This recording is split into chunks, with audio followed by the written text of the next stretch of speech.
चला जाणून घेऊया महाराष्ट्रातील महत्त्वाच्या बातम्या फक्त 10 मिनिटात। या चॅनेलला तुम्ही अजून सबस्क्राइब केलं नसेल तर आजच करा।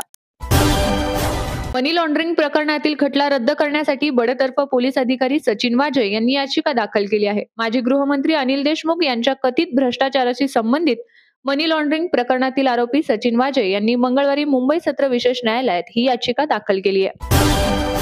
अनुसूचित जाती व अनुसूचित जमाती अधिनियमांतर्गत दाखल अत्याचाराच्या अनुषंगाने झालेल्या मृत्यूच्या प्रकरणातील दिवंगत व्यक्तीच्या कुटुंबातील एका पात्र वारसाला नोकरी मिळण्याचा मार्ग मोकळा झाला आहे। राज्य सरकारने याबाबतची कार्यपद्धती जाहीर केली आहे। त्यानुसार मृत्यू झालेल्या व्यक्तींच्या वारसांना गट क व गट ड संवर्गातील शासकीय किंवा निमशासकीय पदावर नोकरी दिली जाणार आहे। सामाजिक न्याय विभागाकडून याबाबतचा शासन निर्णय जाहीर करण्यात आलाय। विधानसभेत महायुती जिंकली तशीच आगामी स्थानिक स्वराज्य निवडणुकीतही महायुती जिंकणार असा विश्वास उपमुख्यमंत्री एकनाथ शिंदे यांच्याकडून व्यक्त करण्यात आलाय।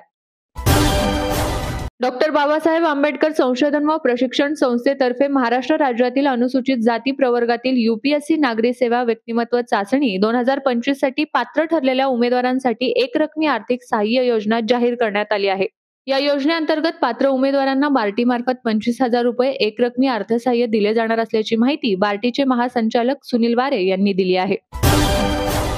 शेतकऱ्यांच्या दीर्घकाळच्या मागणीला प्रतिसाद देत केंद्र सरकारने एक महत्त्वाचा निर्णय घेतला आहे। वन्य प्राण्यांच्या हल्ल्यांमुळे होणारे पीक नुकसान तसेच मुसळधार पाऊस आणि पुरामुळे भात पिके पाण्याखाली जाणे या दोन्ही प्रकारच्या नुकसानींचा समावेश आता प्रधानमंत्री पीक विमा योजनेत करण्यात आला आहे।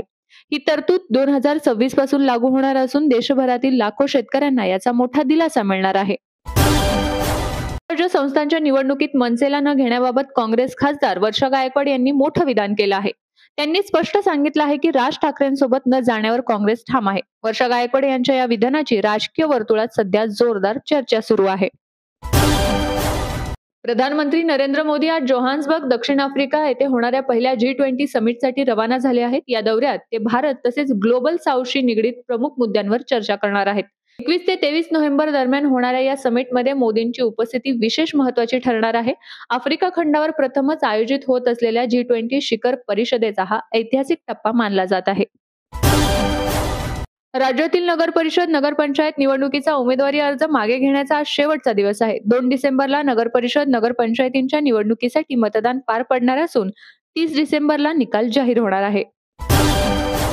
विधिमंडळ तसेच संसद सदस्यांना सन्मानाची आणि सौजन्याची वागणूक देण्याबाबत राज्य सरकारने नवा GR काढला आहे। या GRमध्ये राज्यातील आमदार खासदारांना सन्मानाची वागणूक मिळण्यासंदर्भात काही मार्गदर्शक तत्वे नमूद केली आहेत। या शासन निर्णयात विधिमंडळ सदस्य संसद सदस्य कार्यालयास भेट देतील त्यावेळी त्यांना संबंधित अधिकारी आणि कर्मचाऱ्यांनी त्यांना आदराची व सौजन्याची वागणूक द्यावी तसेच आमदार खासदारांचे म्हणणे काळजीपूर्वक ऐकून त्यांना लवकरात लवकर मदत करण्याचे निर्देश देण्यात आले आहेत। आगामी स्थानिक स्वराज्य संस्थांच्या निवडणुकांच्या पार्श्वभूमीवर मुख्यमंत्री देवेंद्र फडणवीस प्रचारासाठी मैदानात उतरले आहेत। पंचायत समिती नगर परिषद आणि नगर पंचायतींच्या निवडणुकांसाठी मुख्यमंत्र्यांनी प्रचार दौरा सुरू केला असून 23 नोव्हेंबर पर्यंत सलग प्रचार सभा घेणार आहेत।